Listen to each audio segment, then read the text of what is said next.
Okay, we made it through Clicktober. That was a lot of fun, going out of the comfort zone for this channel and talking about games we don't usually talk about in a way we don't usually talk about them.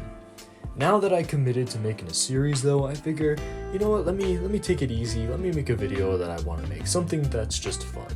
So today we're going to be talking about Halo 1.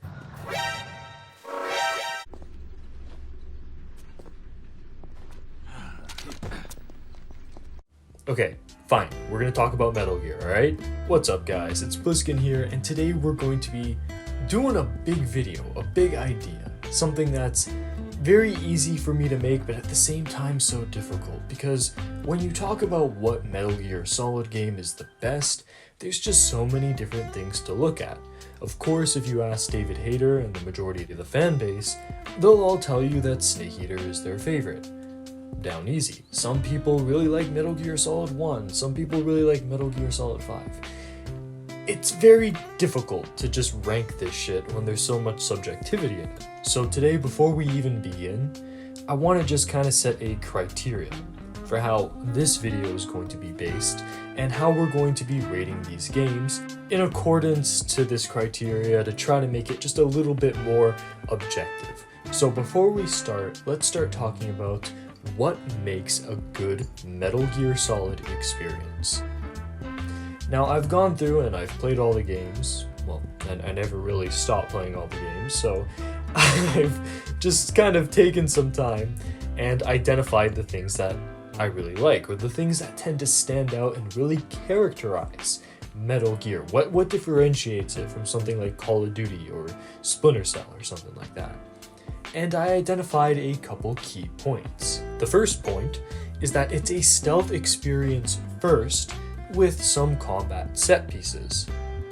The second point is that it has a map layout that you become familiar with and you get empowered by shortcut knowledge or just knowing how certain things in the map work in conjunction with the game's sandbox. You start off as a stranger, but soon the base or the area starts to feel like a second home to you. The third point, there's dynamic, gimmicky bosses that test your knowledge, and they all give you out-of-the-box gameplay experiences that other games of this type of genre just don't tend to give you. And lastly, you get a thrilling out-of-the-box espionage narrative.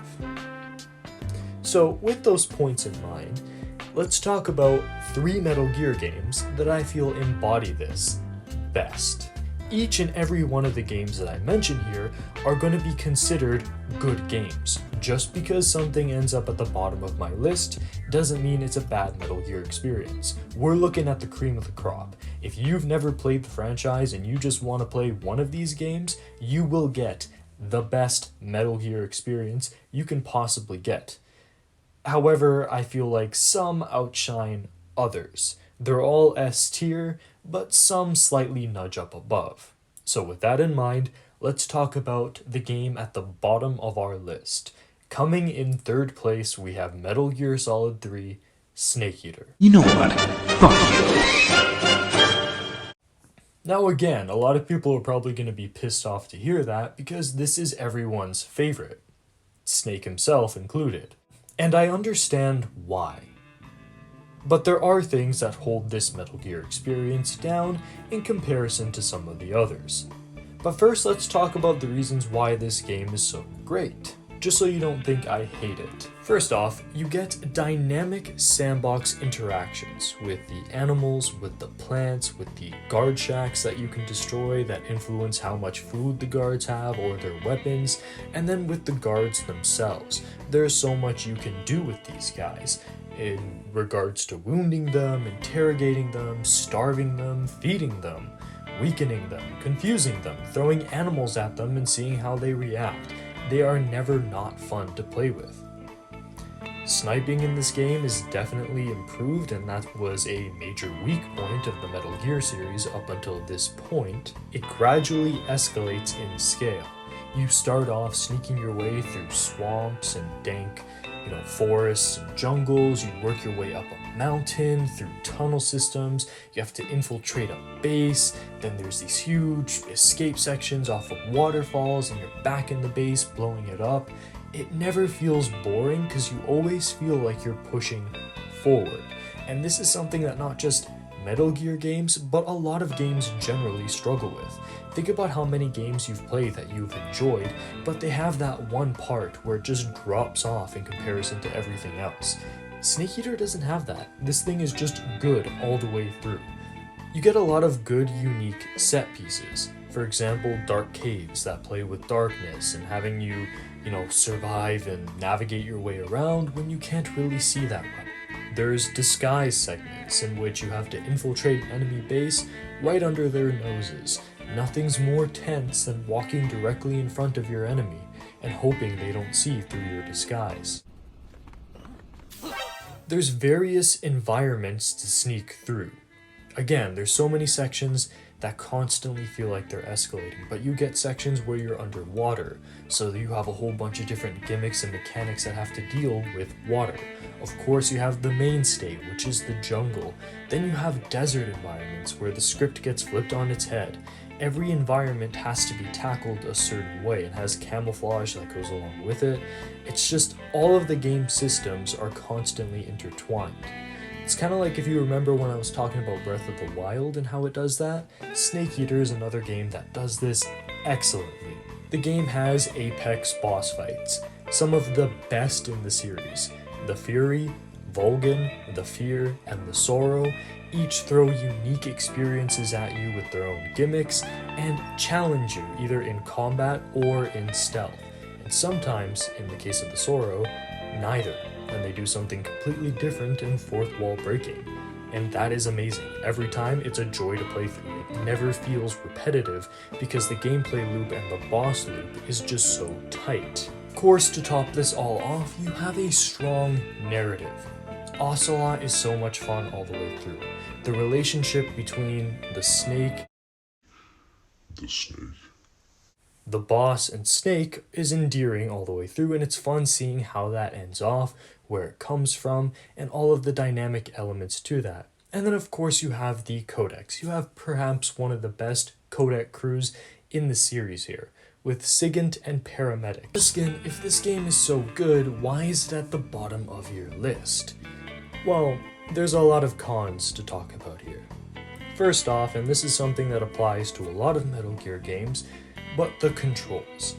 A lot of this game will involve you using the main strategy of just stop and popping with your trank gun, and this involves you aiming, leaning, and, just shooting a lot.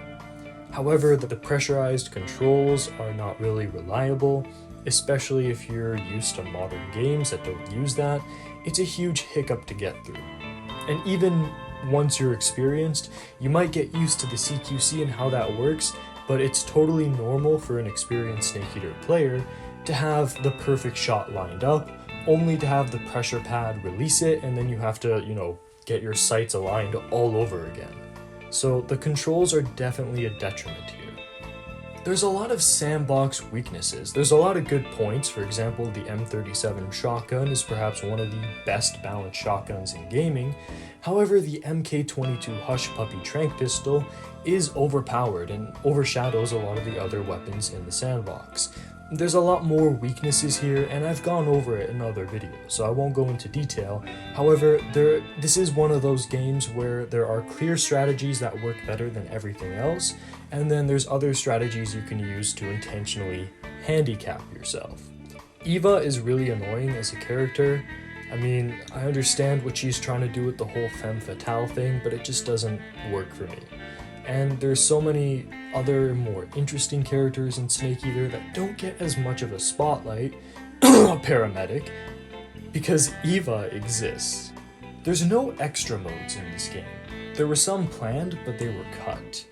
And if there's one thing Metal Gear is really good for, it's out-of-the-box gameplay experiences in its extra modes. And the fact that Snake Eater has just had more and more cut over time as it gets re-released and re-released. We don't even get Snake vs. Monkey in the PlayStation 3 version, and that definitely holds the game down. because, you know, the main campaign is fun and it has a good pace, but there's nothing else there for people that have played this game over and over for years upon years. But the biggest reason why I hold Snake Eater down below the other games we're going to be talking about today is the fact that it's too goddamn easy. Snake is incredibly powerful in this game, and the enemies have very few ways to try to counter him. Enemies using long-range weapons can be shot with the MK22 easily. The camo index is broken, and you can be right at enemies' feet out in the open, and they don't see you. CQC makes you a total domineering force at close range, and then even on extreme, Snake can tank multiple shots from an AK. So that whole idea, if you remember our criteria, of stealth first with combat set pieces second, in Snake Eater here, you just never really need to sneak. If you're good enough at the game, the sandbox and Snake's abilities makes you powerful enough to go loud and proud, and there's no repercussions. You never feel vulnerable, and you never really feel like you have to hide, except for when you're first playing the game and the controls are scaring you. And because of that, I have to hold Snake Eater down. Because when I play a Metal Gear game and I get good at it, I want challenge. I want extra content. And while Snake Eater gives so much and is a benchmark not just for the Metal Gear series, but gaming as a whole, I gotta hold it down for that. Alright, now for second place, and I know everyone is going to get very upset at me when I say Metal Gear Solid 5 Ground Zeroes deserves a spot above Snake Eater. I will die on this hill, and I believe that Metal Gear Solid 5 Ground Zeroes is the ultimate sleeper hit and hidden gem of the Metal Gear series. So many people write it off as just a demo or just, you know, a supplement to the Phantom Pain. But this game stands on its own. Let's talk about why. The controls are freaking phenomenal. It's the Phantom Pain's control scheme. Everything is buttery smooth, and you never do something you don't intend on doing. Something I can't really say for a lot of other Metal Gear games, where Snake can be irresponsive, or sometimes even trying to sabotage my playthrough, honestly. Here in Ground Zeroes, I feel like I am in total control of every little thing that Snake does, and there are a lot of things that he can do once you get familiar with these controls, so don't say that it's streamlined to the point where it loses depth, because it really doesn't.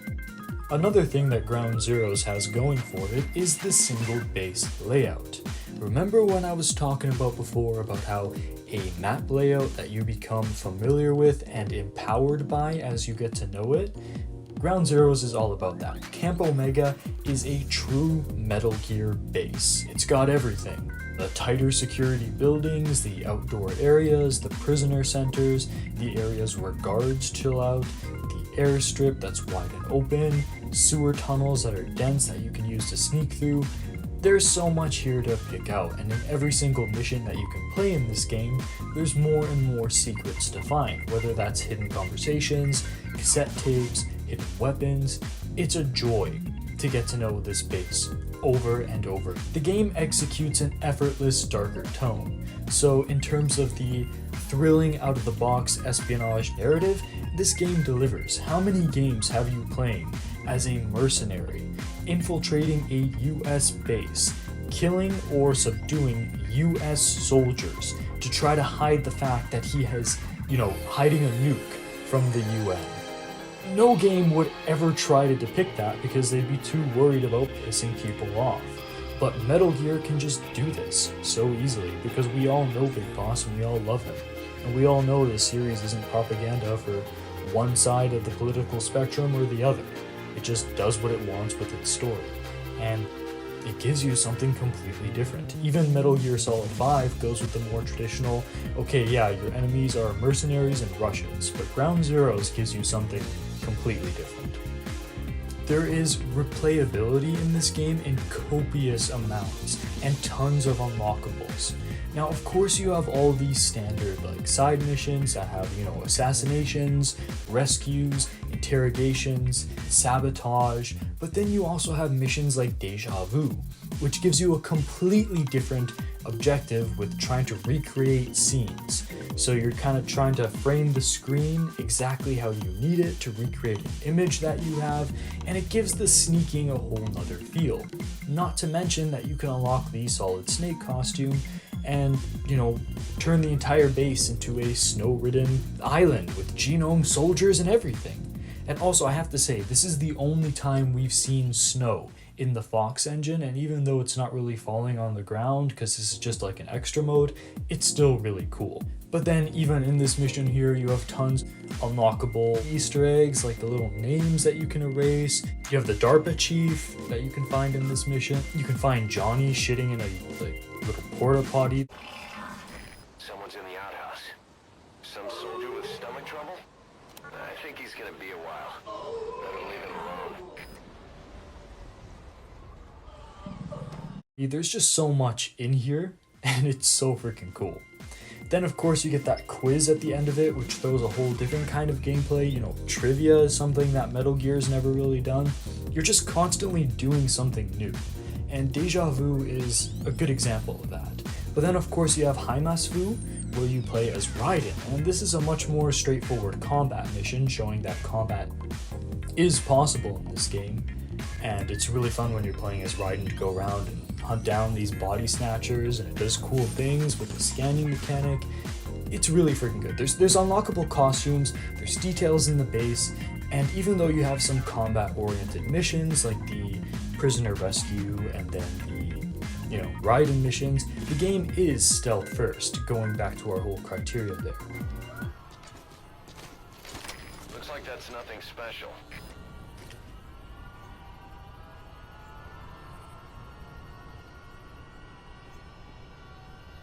Because in most missions, unlike Phantom Pain, you can actually turn hard difficulty on, in which Snake can't really tank more than 1 or 2 shots from even the most standard enemy.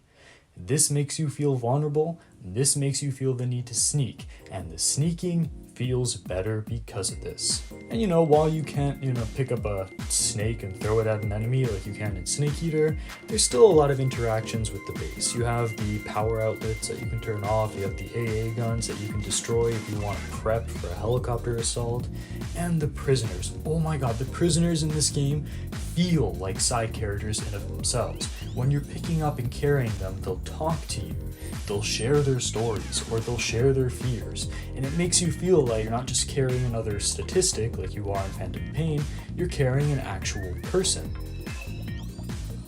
For example, when I'm carrying the guy in the Sabotage Rescue mission, and he starts talking about Big Boss's ideology and how much he believes in him, it's like, I'm in that mother base spirit. I'm like, fuck yeah, we are MSF. We are here fighting for ourselves. And it's really cool because not a lot of games, never mind Metal Gear games, can make you do this. Really make you feel in touch with even random NPCs that you're supposed to help. But this game really does trigger your sense of empathy for these prisoners you're rescuing, and they're all so interesting. So they add to the story and the gameplay at the same time and bring you into the world in a way that you don't really see in games. So I gotta give the prisoners a special shout out, because at the end of every mission, I really feel like I've put together a little squad in this cave here. I was gonna do a full sandbox analysis to talk about how good this game's sandbox is, and I was gonna do that in this video, but I figure it might be better to do another Art of the Sandbox video and talk about it there, because there's a lot to unpack here, and this is already gonna be a long video. But the sandbox is phenomenal. But that brings us to a couple negatives, because, this game, it's amazing, but there are some things that still hold it down. One is that there's no boss fight, so instantly it strikes out on one of the areas in our criteria. There's some jank, even though the controls are good, there's some janky animations and weird shit that can happen with Snake's arm glitching out when he's carrying prisoners, and the roll animation isn't really there. But it's not too bad, but you see it. The costumes are only usable in their respective missions. Now, while it's cool to unlock Gray Fox, Solid Snake, and multiple outfits for Raiden, it kinda sucks that I can't take them into all the other missions the game offers. A simple skin swap can go a long way to making the experience feel fresher and new, and with the abilities that Gray Fox and Raiden have, I can only imagine how that would play out in the normal missions. But for me, the biggest flaw, what keeps this game from being the #1 Metal Gear experience that I would recommend to everyone is, and this should be no surprise to anyone that's already subscribed to me and knows my content, the sandbox is really good, but there's a lot of one and done uses for the sandbox. So for example, the sniper rifle is only really useful in the one mission where you're going on an assassination spree, because you can kill the guys from one spot in the base really fast before they get to run away. But in any other mission, using it will get an alert and get you killed, or it's just incredibly niche when you can use it, which is something that the Metal Gear snipers have always been, so it's not really that big of a deal, but yeah, it's just a little... It could be better. There could be more situations that could warrant it, or the base design could be edited to make sure every weapon really does have a place. But still, not too big of a deal, but I do have to mention it. It is big enough of a deal to hold it below our #1 pick. Alright, now before we get to our #1 pick and I tell you what the best Metal Gear game is in accordance to the criteria that we talked about at the beginning of the video, I gotta mention an honorable mention. Metal Gear Solid 4 had the potential to be the greatest Metal Gear game ever, and I will be making a video on this a little bit later, but for now, let's talk about some of the good points and some of the bad points. Now, I feel this is worth mentioning because the game handles difficulty really great. Snake feels just powerful enough to be able to survive an alert, but not powerful enough for it to be easy, and that's something very hard to balance. You get some really good bosses. I really like Laughing Octopus and Crying Wolf, both of which give really engaging combat and stealthy, encounters and really toy around with what you're doing for the majority of the game. But of course, the best part about Metal Gear Solid 4 is the battlefield stealth. I could not stress this enough. If the entire game was battlefield stealth, it would be the greatest Metal Gear game ever made. But because the game deviates too much and you get sections like in Europe or on Outer Haven and the gameplay is a lot more restricted, it just doesn't bode well for the game. It could have been so much more. But then there's also other things I need to bring up. The sandbox is absolutely horrid. If you know me, odds are you discovered me through my Metal Gear Solid 4, the gun problem there, where I talk about how the sandbox just has way too much, it's too bloated, some guns are incredibly overpowered and they overshadow everything else. So you know how I feel about this if you've discovered me, because that's my most popular video. So odds are if you're a Pliskin sub or if you've watched my videos before, you already know how I feel about the guns in this game and how they're balanced, and if you don't, go ahead and watch that video. And then, of course, I don't think the biggest issue is that there's a lot of cutscenes, it's just that there's a lot of filler and stuff that could have been cut out.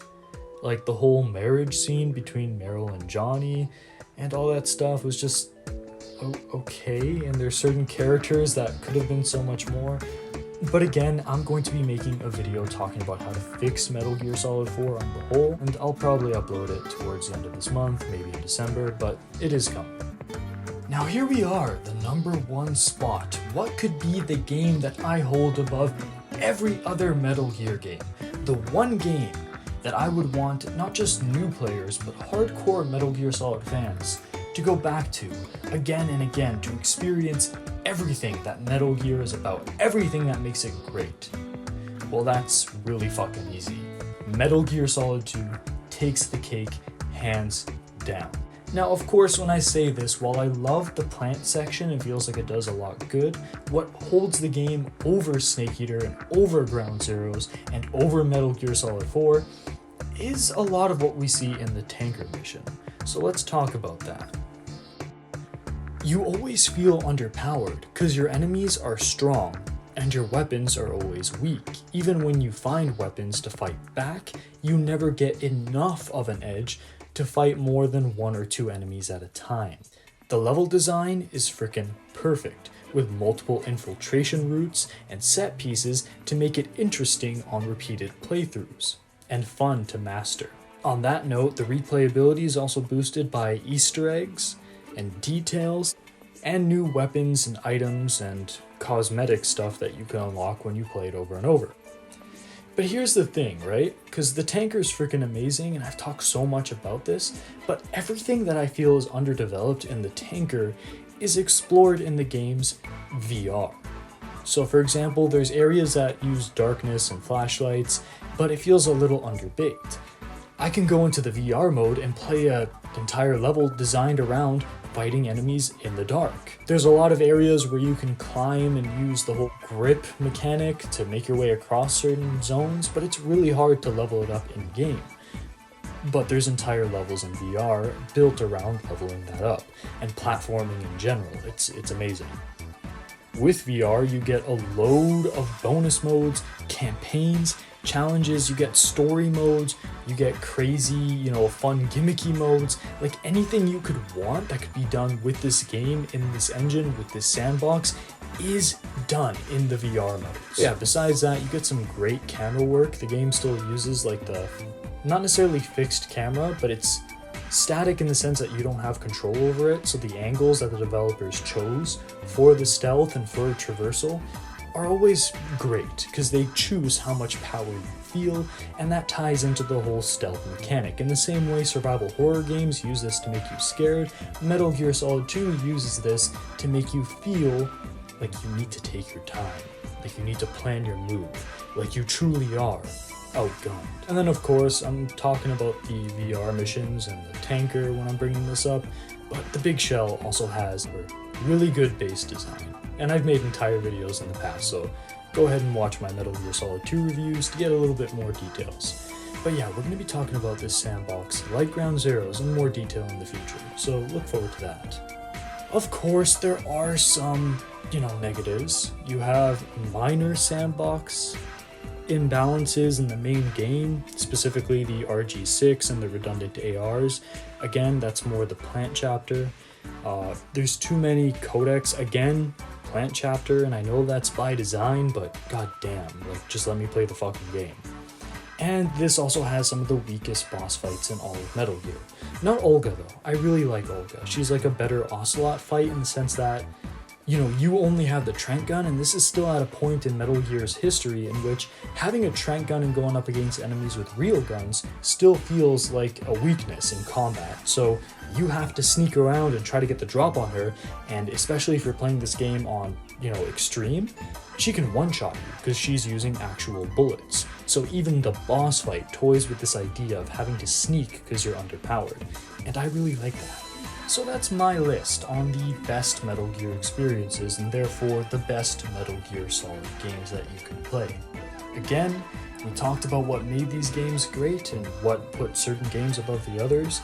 Stealth has to come first, with combat set pieces second, and in very specific areas. And Ground Zeroes and Metal Gear Solid 2 definitely have that over Snake Eater.